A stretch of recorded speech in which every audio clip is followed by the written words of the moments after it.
action aimed at illegally changing the demographic structure of the Indian-occupied Jammu and Kashmir.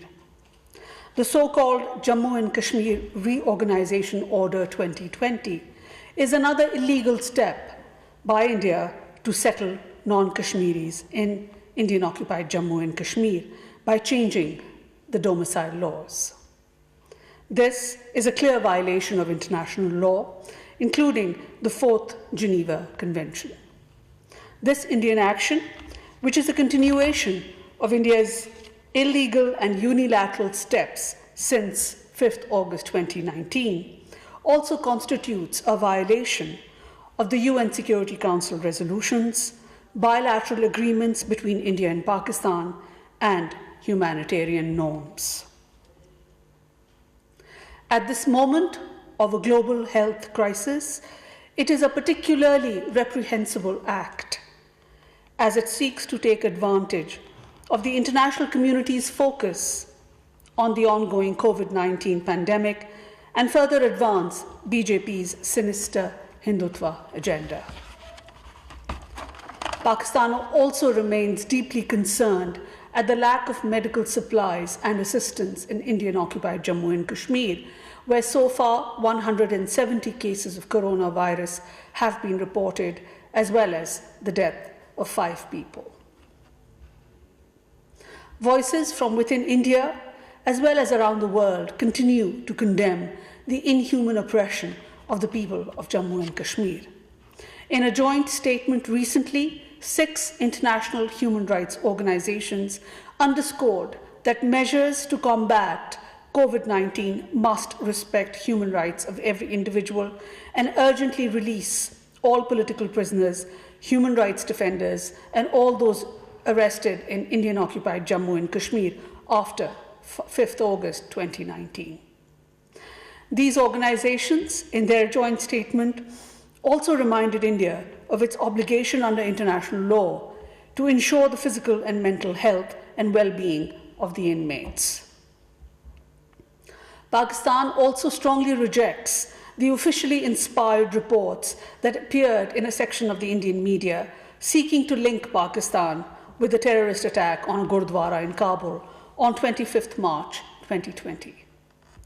As a country that has suffered the most and has fought resolutely against the scourge of terrorism, including state-sponsored terrorism emanating from across the border, Pakistan firmly believes that such despicable terrorist acts have no political, religious, or moral justification.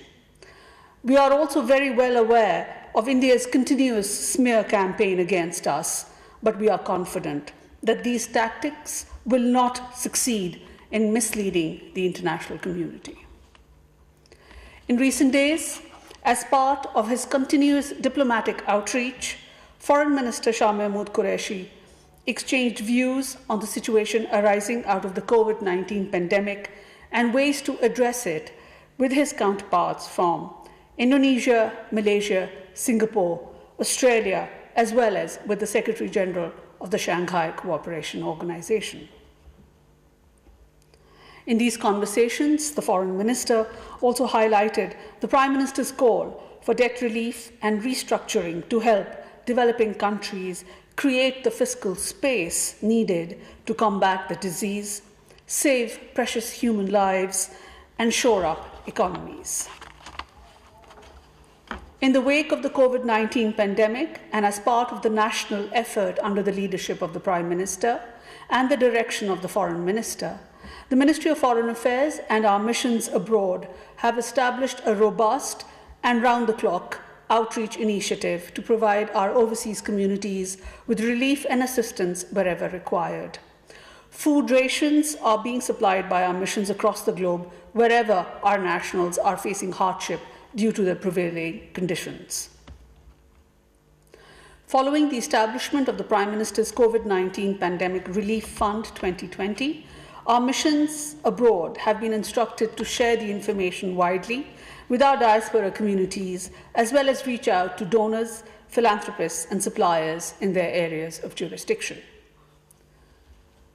In addition to this, a comprehensive and phased plan for repatriation of our nationals in different countries has been made, under which, in the past few days, 101 nationals have returned from UAE, 40 from Doha, 170 from Bangkok, 194 from Istanbul, 128 nationals were repatriated from Tashkent, 3 from Tajikistan, and 136 of our nationals returned from Baghdad safely through special flights operated by PIA.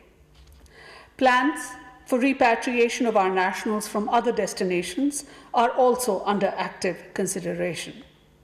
As this is a dynamic and evolving situation, these plans are being reviewed regularly. I'm also happy to state that our 2-member solidarity team from our Beijing embassy, comprising officers Junaid and Salman, who had volunteered to go to Wuhan and assist our students under the lockdown there, have now returned to their homes in Beijing following the lifting of restrictions in Wuhan after 76 days yesterday. We are immensely proud of our young officers, and we wish to recognize their commitment and dedication to serve the nation. Separately, in response to the special request by the government of Afghanistan and based on humanitarian considerations, the government of Pakistan has decided to facilitate movement of cargo trucks and containers to cross over into Afghanistan through the Torkham and Chaman border crossings thrice a week, that is Monday, Wednesday, and Friday, from 10th April 2020 onwards. Moreover, in view of the current situation due to the COVID-19 pandemic, the government of Pakistan has also approved the validity of all types of visas issued to foreign nationals who are currently in Pakistan that had expired since 15th April 2020 and are due to expire by 30th April 2020 shall be deemed to be valid till 30th April 2020. I thank you very much.